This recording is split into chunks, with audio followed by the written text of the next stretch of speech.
About that time, King Herod Agrippa began to persecute some believers in the church. He had the apostle James, John's brother, killed with a sword. When Herod saw how much this pleased the Jewish people, he also arrested Peter. This took place during the Passover celebration. Then he imprisoned him, placing him under the guard of 4 squads of 4 soldiers each. Herod intended to bring Peter out for public trial after the Passover. But while Peter was in prison, the church prayed very earnestly for him.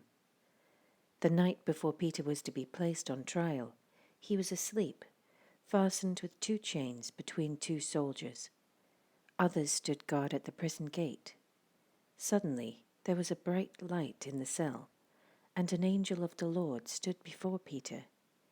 The angel struck him on the side to awaken him and said, "Quick, get up!" And the chains fell off his wrists. Then the angel told him, "Get dressed and put on your sandals." And he did. "Now put on your coat and follow me," the angel ordered. So Peter left the cell, following the angel. But all the time he thought it was a vision. He didn't realize it was actually happening. They passed the 1st and 2nd guard posts and came to the iron gate leading to the city, and this opened for them all by itself. So they passed through and started walking down the street, and then the angel suddenly left him. Peter finally came to his senses. "It's really true," he said. "The Lord has sent his angel and saved me from Herod and from doing what the Jewish leaders had planned to do to me." When he realized this, he went to the home of Mary, the mother of John Mark, where many were gathered for prayer. He knocked at the door in the gate, and a servant girl named Rhoda came to open it. When she recognized Peter's voice, she was so overjoyed that instead of opening the door, she ran back inside and told everyone, "Peter is standing at the door." "You're out of your mind," they said. When she insisted, they decided it must be his angel. Meanwhile, Peter continued knocking. When they finally opened the door and saw him, they were amazed. He motioned for them to quiet down and told them how the Lord had led him out of prison.